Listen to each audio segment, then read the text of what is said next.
दोबारा उनकी रिकॉर्डिंग पे लगा देता हूँ। जी, एनी अदर क्वेश्चन?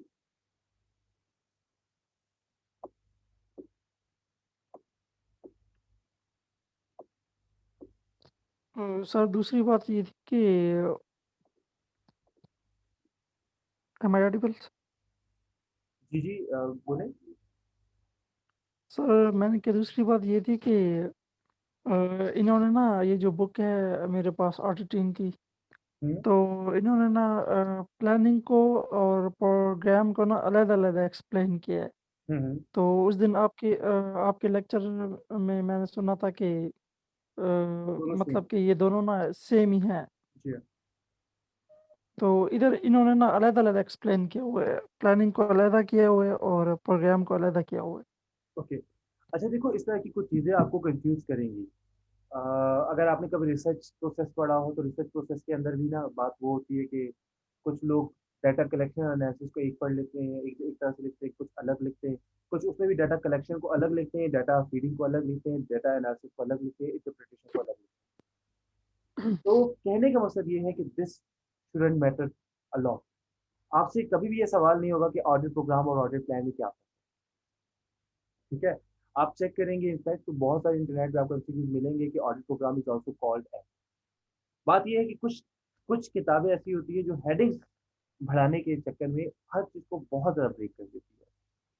तो मोहम्मद इरशाद साहब की किताब मैंने मेरे पास ये किताब नहीं है लेकिन मैंने इसकी बाकी किताबें देखी हुई है, पढ़ी हुई है इनफैक्ट अपने कॉमर्स के उसमें, जब मैं बीकॉम कर रहा था। तो राइटर बहुत कमाल के, लेकिन अगर आप नोट करो बाकी किताबों की निस्बत एमसी नासिर की निस्बत इनकी किताबों में हेडिंग्स की भरमार होगी।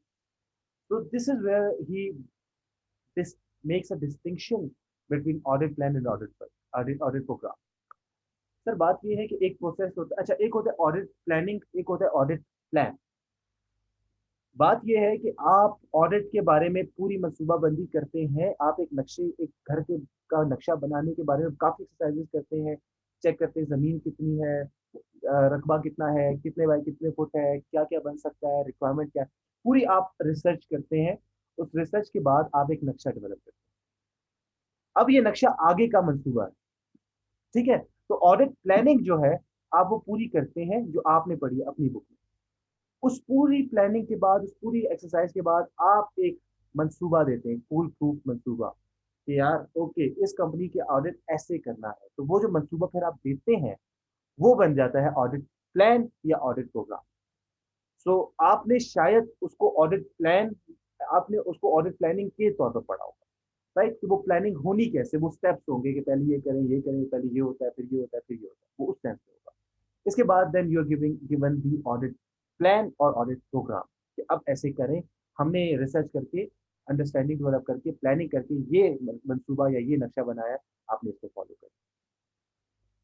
तो ऑडिट प्लानिंग का नतीजा निकलता है ऑडिट प्लान।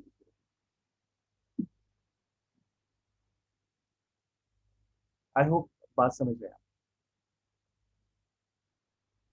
यस सर, ठीक है, थैंक यू। जी। Any other question?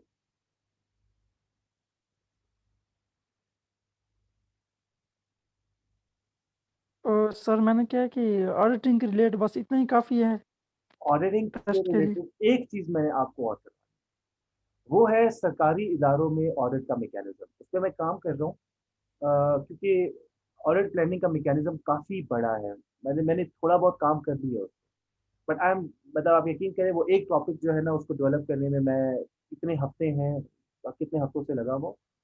एक मतलब वो मैं डॉक्यूमेंट अपना कंप्लीट कर लूँ, उसके बाद मैं आपको बाकायदा उसकी क्लासेस भी दे दूँगा। That is the only single thing जो ऑडिट के हवाले से रहती है कि गवर्नमेंट के इदारों में क्या होता है, डिपार्टमेंटल कमेटी कैसे होती है, डिपार्टमेंटल ऑडिटिंग कमेटी कैसे बनती है और वो क्या फ्लो होता है, ऑडिट ऑब्जेक्शन किस तरह से क्लासिफाई हो सकते हैं या क्या मामला होते हैं, ऑडिटर जनरल पाकिस्तान का क्या इसमें रोल होता है और फिर वो पब्लिक अकाउंट कमेटी जो एपिक कमेटी है फाइनली वहां तक वो बात या वो ऑडिट ऑब्जेक्शन कैसे पहुंचता है या उसमें क्या मामला होता है।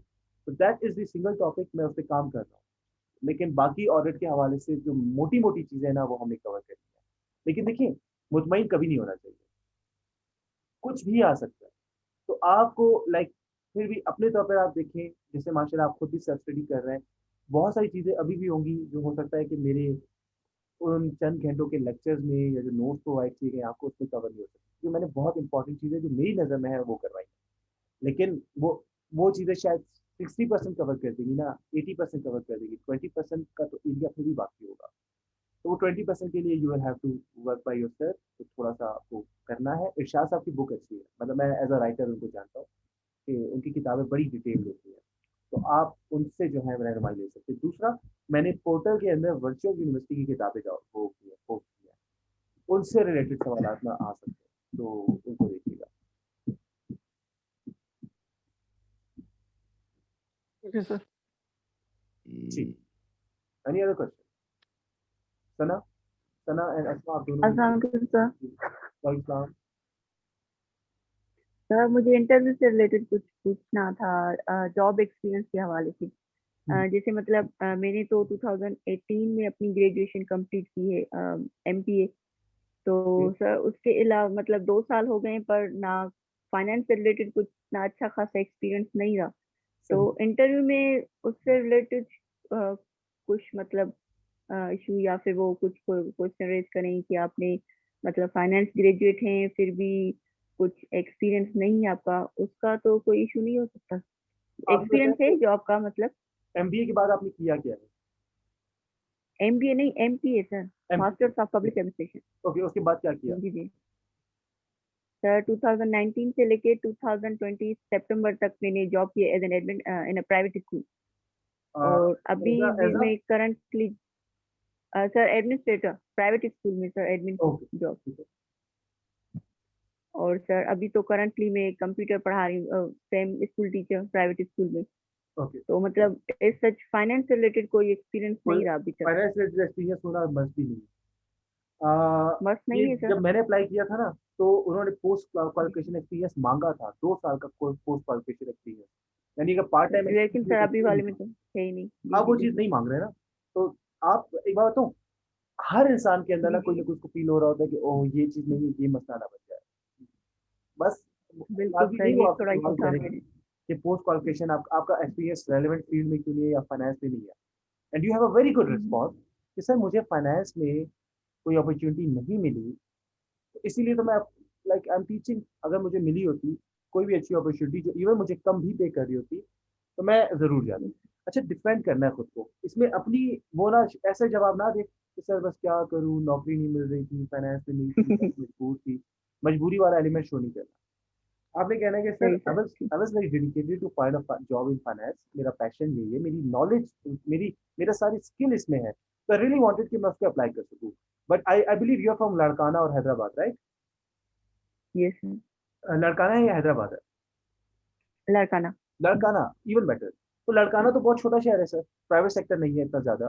तो और यस फिर सर। जो भी वहाँ पे इदारे काम करते हैं, अगर टेलीनॉर है, जोंग है, कोई बैंक है, तो वहाँ पे कस्टमर रिलेशनशिप मैनेजमेंट ही हो रही होती है।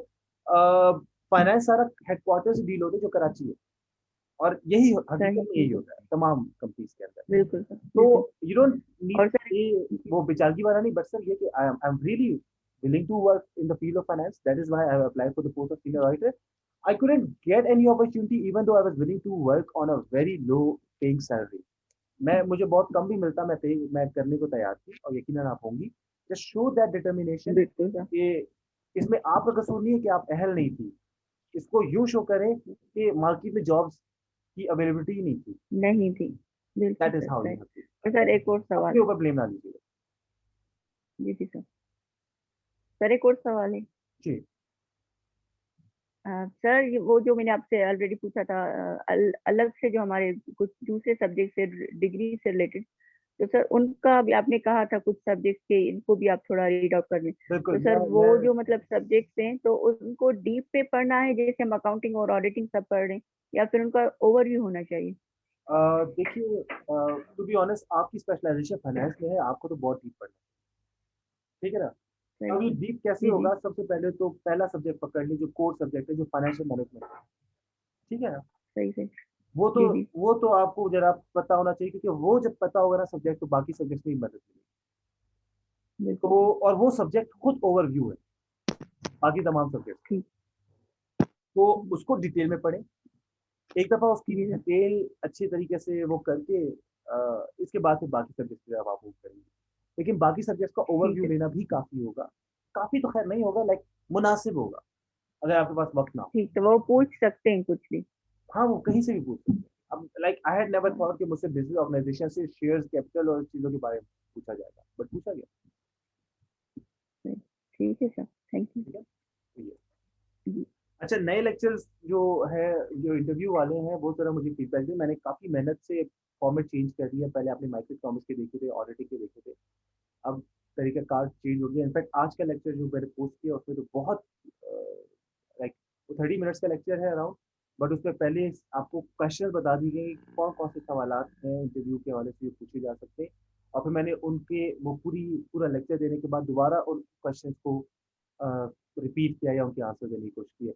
जस्ट चेक ये सर, वो ये अप्रोच। फॉर्मेट बेटर लगा बहुत। हाँ, बिल्कुल ये सही। अप्रोच चेक कर लीजिएगा जो आधे घंटे वाली है। आप तमाम लोग अपने मुझे बताइएगा। If this works for you, I hope कि करेगा। तो आई मीन वो उससे फिर ना वो क्विज़ेज़ लेने वाली भी ज़रूरत नहीं महसूस होगी। फिर चैप्टर के अंदर, चैप्टर के स्टार्ट में क्विज़ हो जाएगा, ये 10 सवाल हैं जी, आपको कौन-कौन से आते हैं, उसके बाद फिर लेक्चर हो जाएगा, उसके बाद फिर आप देखेंगे आपको कौन-कौन से सवालों के जवाब लेक्चर देखने के बाद आते हैं। अच्छा जी, any other question? We have last 5 minutes. कोई सवाल आता है तो?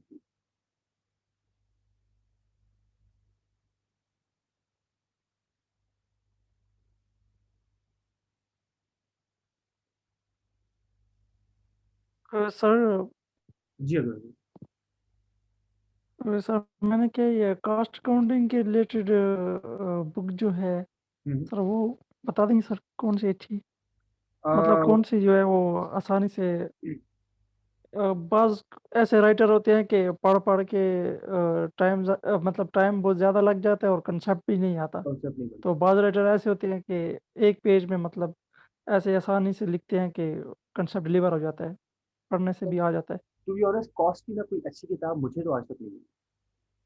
जैसे आप कह रहे हो ना, लाइक कुल आमिर मलिक साहब की जो किताबें हैं फाइनेंशियल अकाउंटिंग की, बहुत बेस्ट है।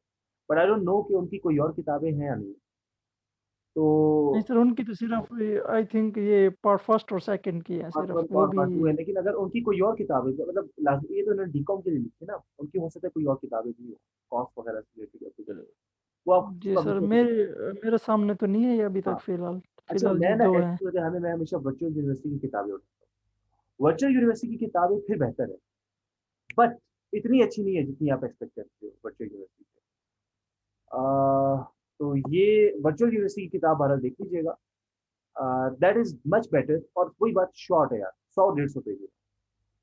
तो वो 800 पेजेज़ की किताब उठाने की ज़रूरत नहीं पड़ेगी, okay sir. Virtual university. I think मैंने अपलोड की होगी पोर्टल में, कहते हैं तो मैं अपलोड कर देता हूँ। मैं आज, बल्कि आज अपलोड कर दूँ। ऑडिटिंग के रिलेटेड थी ना सर? नहीं, मैं कॉस्ट अकाउंटिंग की बुक भी अपलोड कर देता हूँ। Okay sir, I think auditing के रिलेटेड एक थी, वो मैंने डाउनलोड की थी। राइट। अच्छा, अस्मा ने एक क्वेश्चन किया है कि sir kindly guide if someone has resign from job due to some personal reasons and don't want to discuss that when they will be asked about what should we do. See, if you don't want to give that personal reason, you can obviously give another personal reason. मैं एक scholarship छोड़ रहा हूँ, मैं एक नौकरी छोड़ रहा हूँ, मैं कोई अपॉर्चुनिटी छोड़ रहा हूँ, घरेलू मसले की वजह से। और वो ऐसा मसला मैं नहीं बताना चाहता। अब बताना भी तो ज़रूरी है ना कि आई मीन वो हो सकता है आपसे पूछे कि भाई क्यों छोड़ा? I mean why did you leave? एक तो वो बहुत अच्छा जवाब होता है इंटरव्यूज़ में, सर पर्सनल रीज़न से। You don't know, you don't need to tell कि वो पर्सनल रीज़न क्या था। शादी हो गई थी, शादी टूट गई थी, ये हो गया था, वो हो गया था, वगैरह-वगैरह। नो, क्योंकि समझने वाले इतने समझदार होते हैं कि जब आप उनको कहते हैं ना कि सर पर्सनल रीज़न था, तो they need to know, they understand कि यार ये नो गो एरिया, बस ठीक है, पर्सनल रीज़न होगा, कोई भी होगा, we don't need to go in depth into that. तो बस कह देना काफ़ी है कि सर पर्सनल रीज़न थे, चाह के भी कंटिन्यू नहीं कर सकते। डोंट से बस पर्सनल रीज़न थे और ये इंप्रेशन आप दें कि यार इस बंदे को बस छोटा-सा भी कोई मसला हो जाए तो ये दिल तोड़ देती है या कुछ हो जाता है, ये रिज़ाइन कर देती है। अ, जस्ट शो कि सब पर्सनल रीज़न थे, रियली वांटेड टू कंटिन्यू लेकिन पॉसिबल नहीं था। तो आई रियली थॉट कि इस वक़्त उन मैटर्स को जो ज़िंदगी में कभी-कभार हो जाते हैं, उन पे फ़ोकस कर लिया जाए, बजाय इसके कि मैं अपनी जॉब के ऊपर आधा फ़ोकस। तो दिस ऑल्सो शोज़ कि आपकी तरफ से एक डेडिकेशन वाली बात है कि यार ठीक है, बंदी प्रॉपर्ली जॉब नहीं कर सकती थी, सैटिस्फाइड भी नहीं थी और सूरत-ए-हाल भी ऐसी एक्स्ट्राऑर्डिनरी थी कि वो कभी-कभार ज़िंदगी में हो जाती है। यानी ऐसा नहीं था कि घर पे कोई आम रूटीन का मसला था। So just give that hint, personal था, बहुत बड़ा था, couldn't continue, so I decided। और कभी भी ना ये मजबूरी वाला एलिमेंट मत दें, बस सर छोड़ना पड़ा, नहीं, I decided to leave for the time being and then come back, right? We have a last minute, कोई सवालात हैं तो बताएं, मैं मीटिंग को कंटिन्यू करके जवाब दे दूंगा, otherwise I will wind it up. जी।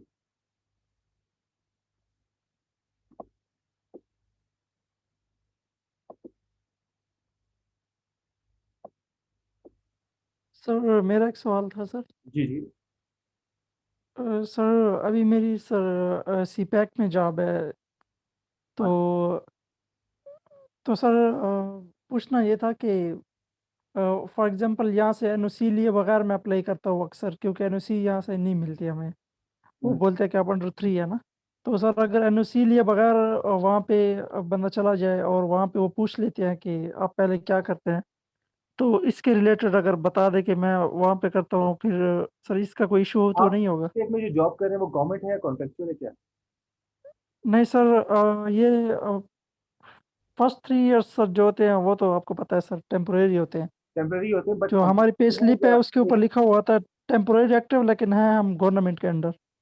आप पेंशनेबल जॉब है जी हाँ, पेंशनेबल जॉब। या फिर तो एनओसी लो, फिर एनओसी लो, फिर सर वो कहते हैं एनओसी मिल नहीं सकती क्योंकि आप अंडर 3 हैं। आप under 3 years of work experience है। जी हाँ, ठीक है, वो बता कहते हैं दें, आप अंडर एनओसी में 3। बता दें, कोई मसला नहीं, आप बताएं कि सर मैं ये कर रहा हूँ, एनओसी के लिए अप्लाई नहीं किया, बोले सर वो एनओसी